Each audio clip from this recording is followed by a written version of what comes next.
बलिया का लाल मंगल पांडे, जो कि हमारे आदर्श हैं। मंगल पांडे एक भारतीय स्वतंत्रता सेनानी थे जिन्होंने 1857 में भारत के प्रथम स्वतंत्रता स्वाधीनता संग्राम में महत्वपूर्ण भूमिका निभाई थी।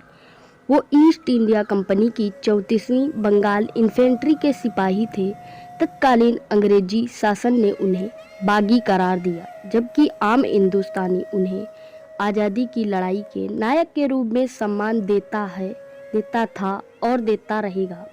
भारत के स्वाधीनता संग्राम में उनकी महत्वपूर्ण भूमिका को लेकर भारत सरकार द्वारा उनके सम्मान में 1984 में एक डाक टिकट जारी किया गया तथा मंगल पांडे द्वारा गाय की चर्बी मिले कारतूस को उसे काटने से मना कर दिया था, जिसके फलस्वरूप उन्हें गिरफ्तार कर 8 अप्रैल 1857 को फांसी दी गई थी।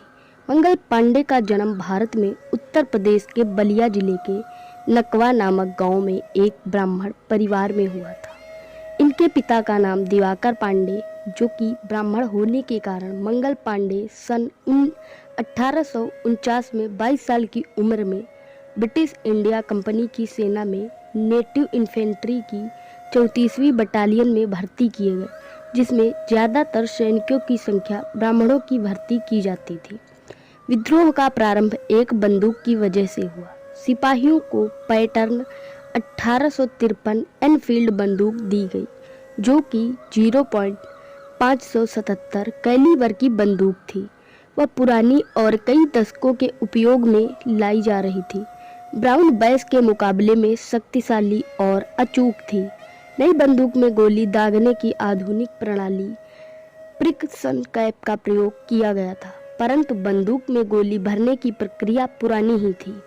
नई एनफील्ड बंदूक में भरने के लिए कारतूस को दांत से काटकर खोलना पड़ता था और उसमें भरे हुए बारूद को बंदूक की नली में भरकर कारतूस को डालना पड़ता था। कारतूस का बाहरी आवरण में चर्बी होती थी, जो कि उसे पानी की सीलन से बचाती थी। सिपाहियों के बीच अफवाह फैल चुकी थी कि कारतूस में लगी हुई चर्बी सूअर और गाय के मांस से बनाई जाती है। 21 मार्च 1857 को बैरकपुर परेड मैदान कलकत्ता के निकट मंगल पांडे, जो दुगवा रहीमपुर फैजाबाद के रहने वाले थे, रेजिमेंट के अफसर लेफ्टिनेंट बाग पर हमला कर उसे घायल कर दिया। जनरल जॉन हेयर से के अनुसार मंगल पांडे किसी प्रकार के धार्मिक पागलपन में थे। जनरल ने जमादार ईश्वरी प्रसाद ने मंगल पांडे को गिरफ्तार करने का आदेश दिया, पर जमींदार ने मना कर दिया। सिवाय एक सिपाही शेख पलटू को छोड़कर सारी रेजिमेंट ने मंगल पांडे को गिरफ्तार करने से मना कर दिया। मंगल पांडे ने अपने साथियों को खुलेआम विद्रोह करने के लिए कहा, पर किसी को ना मनाने पर उन्होंने अपनी बंदूक से अपनी प्राण लेने के लिए प्रयास किया, परंतु वे इस प्रयास में केवल घायल हुए और 6 अप्रैल 1857 को मंगल पांडे को कोर्ट मार्शल कर दिया गया और 8 अप्रैल को फांसी दे दी गई। मंगल पांडे द्वारा लगाई गई विद्रोह की यह चिंगारी बुझी नहीं।